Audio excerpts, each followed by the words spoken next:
এ মাসেরই সোম, বৃহস্পতি অথবা আইয়ামে বীজ তথা চান্দ্র মাসের 13, 14, 15 এই তারিখগুলোতে রাখেন, তাহলে তিনি শাওয়ালের 6 রোজার পাশাপাশি সোম, বৃহস্পতি এবং আইয়ামে বীজের রোজারও সওয়াব আহরণ করার সুযোগ আছে কি নেই। অর্থাৎ রোজা হবে একটি, কিন্তু নিয়ত হবে দুটি। এক ইবাদতের মধ্যে দুটি নিয়ত করার বা দুটি আমলের সওয়াব লাভ করার সুযোগ আছে কি নেই। এই প্রশ্নের উত্তরকে আমরা দুই ভাগে ভাগ করতে চাই। প্রথমে সংক্ষিপ্ত উত্তরে আমরা শুধু শাওয়াল মাসে ইস্যুটা বলতে চাই, এরপরে এই বিষয়ে ইসলামী শরিয়ার মৌলিক নীতিমালাটা উল্লেখ করতে চাই, যার মাধ্যমে অন্যান্য ইবাদতের ক্ষেত্রেও একাধিক নিয়ত কোথায় করা যায় কোথায় যায় না সে বিষয়টি আমাদের কাছে পরিষ্কার হবে ইনশাআল্লাহ তাআলা। শাওয়াল মাসের 6টি রোজা যদি আমরা এ মাসেরই সোম, বৃহস্পতিবার কিংবা আইয়ামে বীজের যে দিনগুলো আছে সেই দিনগুলোতে আমরা রাখি এবং একাধিক নিয়ত করি, তাহলে একই সঙ্গে আমরা একাধিক ইবাদতের একাধিক রোজা রাখার সওয়াব লাভ করতে পারি ইনশাআল্লাহ তাআলা। অর্থাৎ কথার কথা সোমবারে আপনি রোজা রাখলেন শাওয়াল মাসের, এবং সেই সাথে এটাকে সোমবারের রোজা রাখার নিয়তের পাশাপাশি শাওয়ালের 6 রোজার একটা আপনি নিয়ত করলেন, তাহলে শাওয়ালের 6 রোজার একটা হিসাবেও কাউন্ট হবে, আবার সোমবার রোজা রাখার সওয়াব আপনি লাভ করবেন। দুটি সওয়াব আমরা লাভ করতে পারছি একটি ইবাদতের মাধ্যমে। এই সুযোগটি আমাদের হাতছাড়া বোধহয় করা উচিত নয়।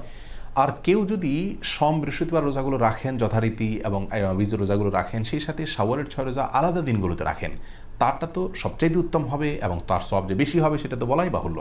কারণ ইন্না আইজামাল জাযা ইমা আইজামিল বালা, যার কষ্ট যত বেশি হবে আল্লাহ তাআলা তাকে সওয়াব তত বেশি দিবেন। অতএব তারটি সম্পূর্ণ স্বতন্ত্র। কিন্তু আমরা কেউ চাইলে দুটি নিয়তকে ইনক্লুড করতে পারি একটি দিনের রোজার মধ্যে শাওয়াল মাসের ইবাদতের ক্ষেত্রে, এই স্কোপটি রয়েছে। অতএব এই সুযোগটি আমাদের হাতছাড়া করা উচিত হবে না।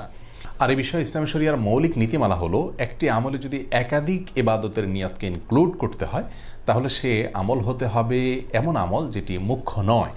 মুখ্য বা মৌলিক ইবাদত যেগুলোকে মাকাসিদ বলা হয়, সেরকম ইবাদতের মধ্যে একাধিক নিয়ত ইনক্লুড করা চলবে না। যেমন ধরুন জোহর, আসর, এই ইবাদতগুলো ফরজ ইবাদত এবং মুখ্য ইবাদত। অতএব এই ইবাদতগুলোতে যদি আপনি নিয়তকে ইনক্লুড করেন, কেউ জোহরের ফরজ নামাজ কাজা হলো, তার আসরও কাজা হলো, তো জোহরের নামাজের মধ্যে তিনি আসরেরও নিয়ত করে নিলেন, এই সুযোগ নেই, কারণ এগুলো মুখ্য ইবাদত।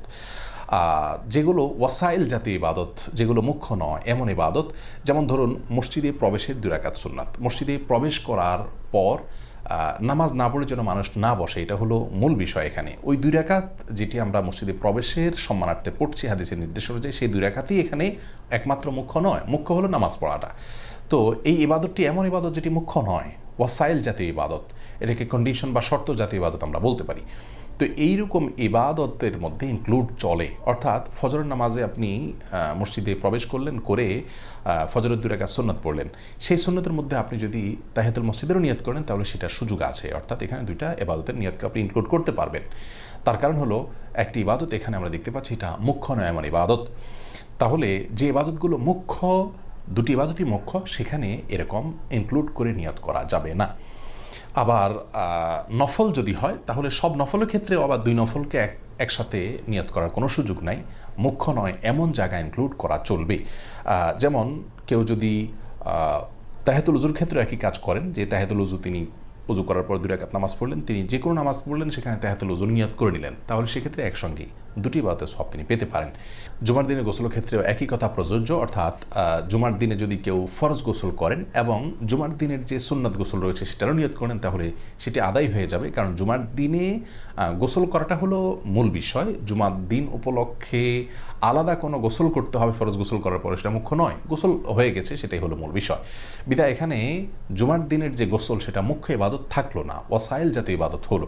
অতএব এখানে ইনক্লুড করা চলবে এক গোসলে 2টি আমাদের ইবাদত হতে পারে, 2টি আমল হতে পারে, ফরজ গোসলও হতে পারে, আবার সুন্নাত গোসলও আদায় হতে পারে।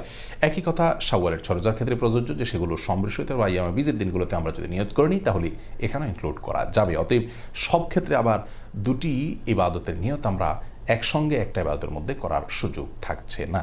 আল্লাহ তাআলা আমাদেরকে বোঝার তৌফিক দান করুন।